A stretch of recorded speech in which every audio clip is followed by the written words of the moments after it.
আমার কিছু বাজার করে দিতে পারবেন? 1 বস্তা চাল, একটা তেল, আলু পেঁয়াজ নিয়ে আসবেন। আমি আপনাকে টাকা দিব, আমি এখানেই আছি, আপনি নিয়ে আসেন।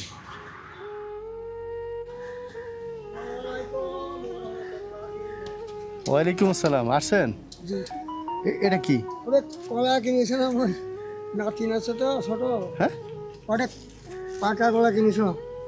এখন কিনছেন যাওয়ার সময়? না না, ওটা অনেক আগেই ছিল। এটা গ্রিন দেখি দেখি। গ্রিন রোডেরটা কিনেছি ওটা। না Yes. বাইরে ওটা থাক, ওটা ফেলা দিই। তালা দিব? ওটা ওর মধ্যে দিয়ে দিই, দিয়ে ওর মধ্যে খাওয়া যায়। ভাড়া কত এখানকার?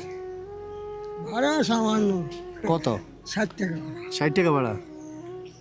আর একটু কষ্ট করা লাগবে যে। কি হুম, কল এগুলো একটু দিয়ে আসতে পারবেন? কোথায়?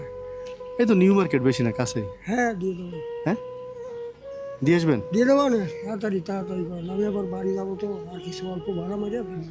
বাড়ি চলে যাবেন? কেন? তো আপনি মাত্র 150 টাকা ভাড়া মারছেন, যাই কি করবেন? 100 টাকা তো রিক্সার ভাড়া। 100 টাকা রিক্সা ভাড়া, আর 100 টাকা দোকান পাতি দেবো, আর উপরে আর 100 টাকা হলে আপাতত আজকের দিনের মতো চলে যাবো। চলে যাবেন? হবে তো। চাল ডাল কিনবেন না? না চাল আজকে কিনবো না, কালকে 2 কেজি কিনেছিলাম, আজকে কিনবো না। আজকে আর লাগবে না? আবার কালকে কিনবো। তা নিউ মার্কেট যে যাবেন, ভাড়া তো দিতে পারবো না এখনো। তো না পারলেন আমি কি আপনার ভাড়া চাচ্ছি?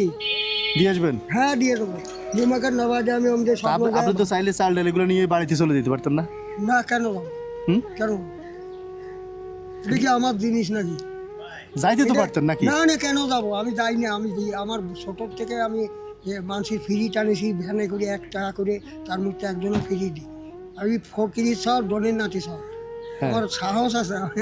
সব কামে কোনো আমি লস মনে করি না। আবার যাই ভাড়া চাই না? হ্যাঁ, আচ্ছা, আপনি কি আপনার বিশ্বাস নেই যে ভাড়া চাবো না? আমি বিশ্বাস নেই আপনার? না, এতটুক সময়ের মধ্যে আপনার বিশ্বাস হয় না? বিশ্বাস তো হয়েছে, তাহলে আবার কি? বললাম আর কি আপনি। না এমনি বললেন না। আচ্ছা ঠিক আছে। আচ্ছা তাহলে আমার তো অসম্মান হয়। ও অসম্মান হয়, ঠিক আছে। নামো নামো, তাড়াতাড়ি নামো। এখন আপনি যে কাজগুলো করছেন এতক্ষণ, আনলেন, নিলেন, আবার সততার পরিচয় দিলেন, এখন এইটার পুরস্কার যদি এগুলো দিয়ে দিই, আপনারা নিবেন? এ আমার কি কথা? হ্যাঁ, কি কথা?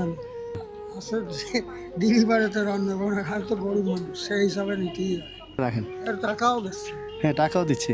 আল্লাহ আল্লাহ যদি সব দিকটা সুখী রাখে, আমি এটাই আল্লাহর কাছে কামনা করি।